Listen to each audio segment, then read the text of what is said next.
Capítulo 5. Acción.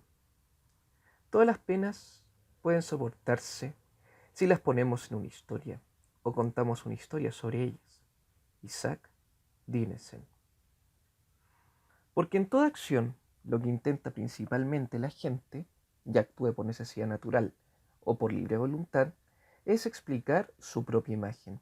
De ahí que toda gente, en tanto que hace, se deleite en hacer, puesto que todo lo que apetece es su ser, y puesto que en la acción el ser agente está de algún modo ampliado, la delicia necesariamente sigue. Así, nada actúa a menos que al actuar haga patente su latente yo.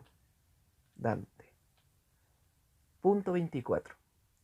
La revelación de la gente en el discurso y la acción. La pluralidad humana básica, condición tanto de la acción como del discurso, tiene el doble carácter de igualdad y distinción. Si los hombres no fueran iguales, no podrían entenderse ni planear y prever para el futuro las necesidades de las que llegarán después. Si los hombres no fueran distintos, es decir, cada ser humano diferenciado de cualquier otro que exista, para entenderse. Signos y sonidos bastarían para comunicar las necesidades inmediatas e idénticas. La cualidad humana de ser distinto no es lo mismo que la alteridad, la curiosa calidad de alteritas, que posee todo lo que es, y, en la filosofía medieval, una de las 4 características básicas y universales del ser con mayúscula, trascendentes a toda cualidad particular. La alteridad es un aspecto importante de la pluralidad, la razón por la que todas nuestras definiciones son distinciones, por la que somos incapaces de decir que algo es sin distinguirlo de alguna otra cosa. La alteridad, en su forma más abstracta, solo se encuentra en la pura multiplicación de objetos inorgánicos, mientras que toda la vida orgánica muestra variaciones y distinciones, incluso entre especímenes de la misma especie. Pero solo el hombre puede expresar esta distinción y distinguirse, y solo él puede comunicar su propio yo y no simplemente algo, sed o hambre, afecto, hostilidad o temor. En el hombre, la alteridad que comparte con todo lo que es y la distinción que comparte con todo lo vivo se convierte en unicidad, y la pluralidad humana es la paradójica pluralidad de los seres únicos. El discurso y la acción revelan esta única cualidad de ser distinto. Mediante ellos los hombres se diferencian en vez de ser meramente distintos. Son los modos en que los seres humanos se presentan unos a otros, no como objetos físicos, sino qua hombres. Esta apariencia, diferenciada de la mera existencia corporal, se basa en la iniciativa, pero en una iniciativa que ningún ser humano puede contener y seguir siendo humano. Esto no ocurre en ninguna otra actividad de la vida activa.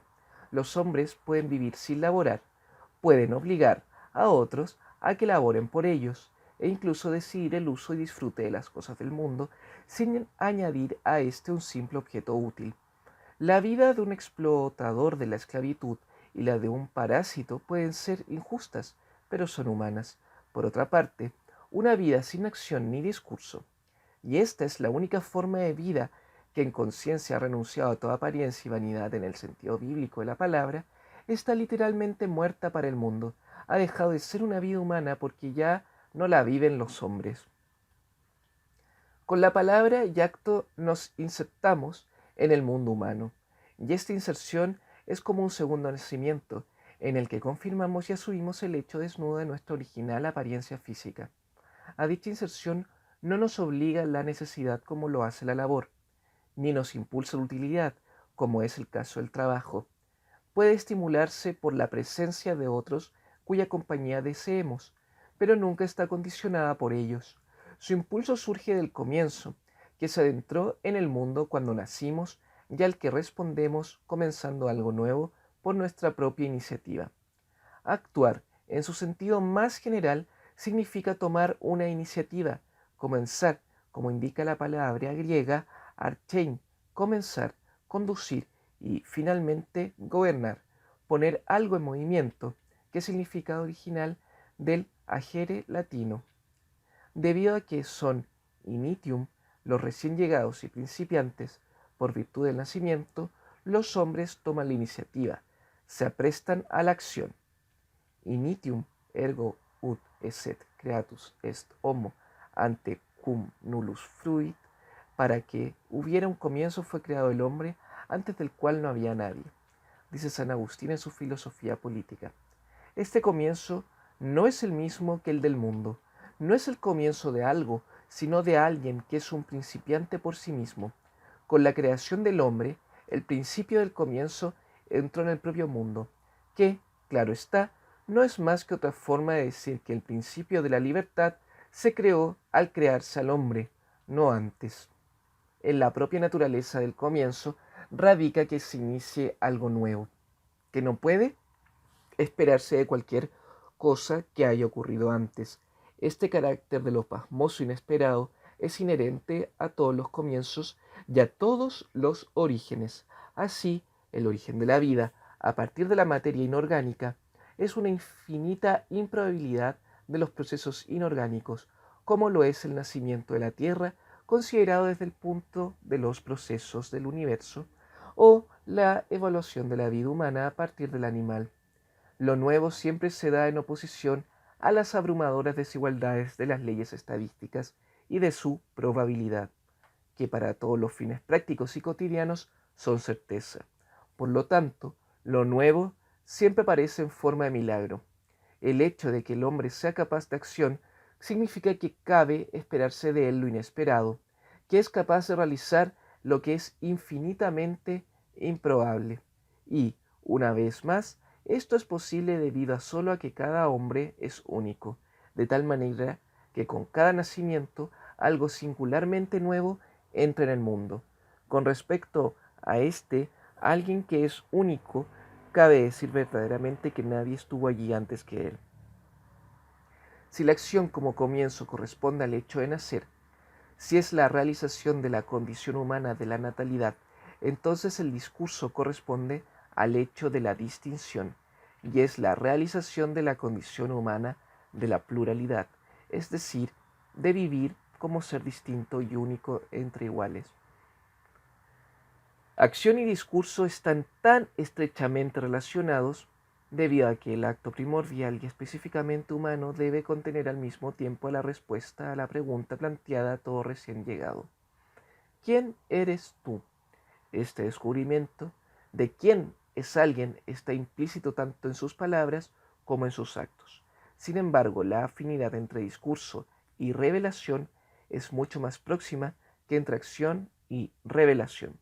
De la misma manera que la afinidad entre acción y comienzo es más estrecha que la existente entre discurso y comienzo, aunque muchos, incluso la mayoría de los actos se realizan a manera de discurso.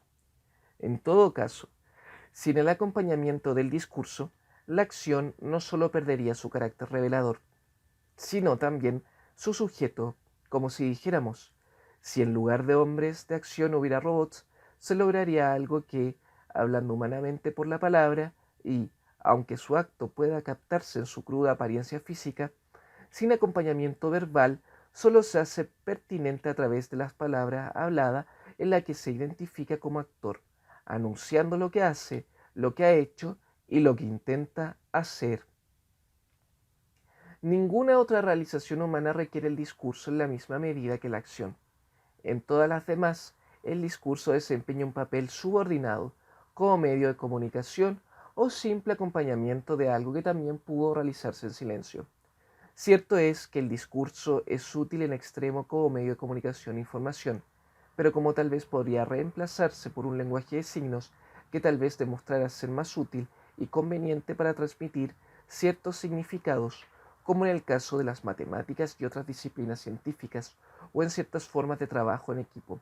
Así también es cierto que la capacidad del hombre para actuar, y especialmente para hacerlo concertadamente, es útil en extremo para los fines de autodefensa o de búsqueda de intereses, pero si no hubiera nada más en juego que el uso de la acción como medio para alcanzar un fin, está claro que el mismo fin podría alcanzarse mucho más fácilmente en muda violencia, de manera que la acción no parece un sustituto muy eficaz de la violencia, al igual que el discurso desde el punto de vista de la pura utilidad.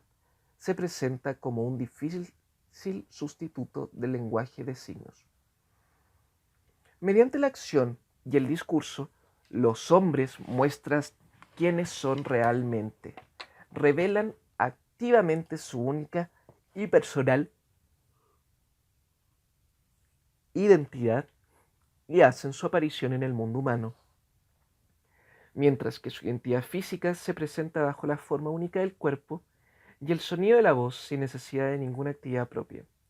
El descubrimiento de quién, en contradistinción al qué es alguien, sus cualidades, dotes, talentos y efectos que exhibe u oculta, está implícito en todo lo que ese alguien dice y hace.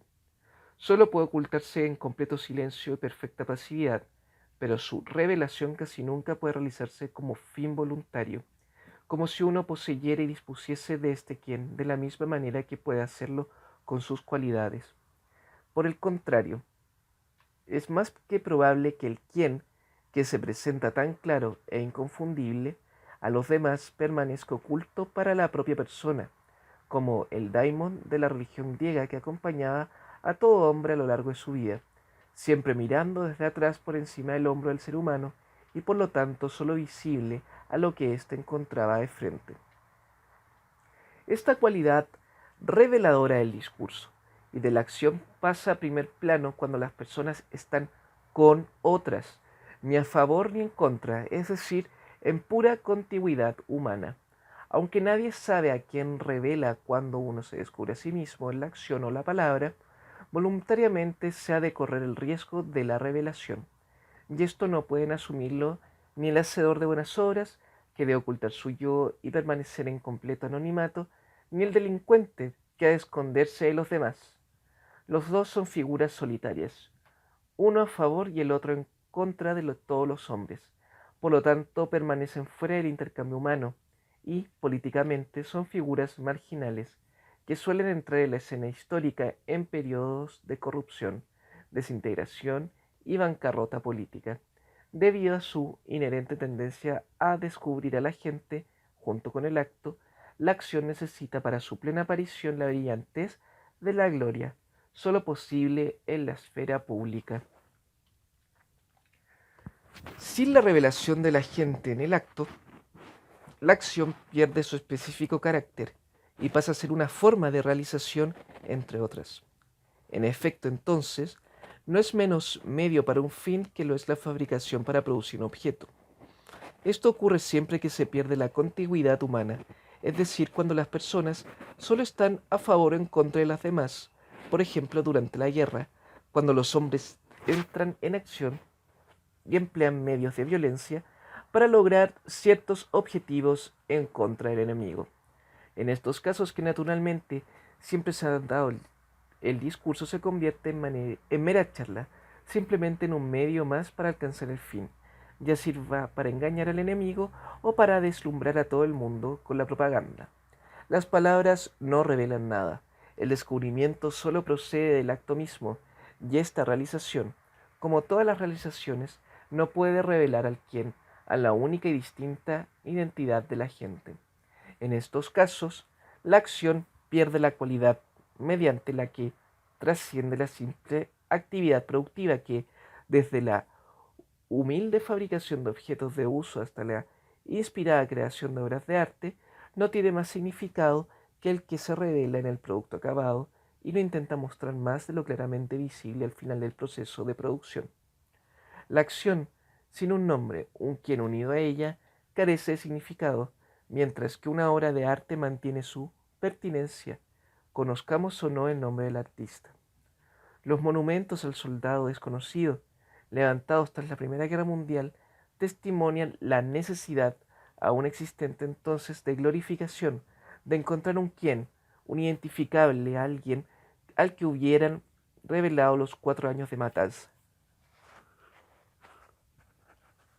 La frustración de ese deseo y la repugnancia a resignarse al hecho brutal de que la gente de la guerra no era realmente nadie, inspiró la erección de los monumentos al desconocido, a todos los que la guerra no había dado a conocer, robándoles no su realización, sino su dignidad humana.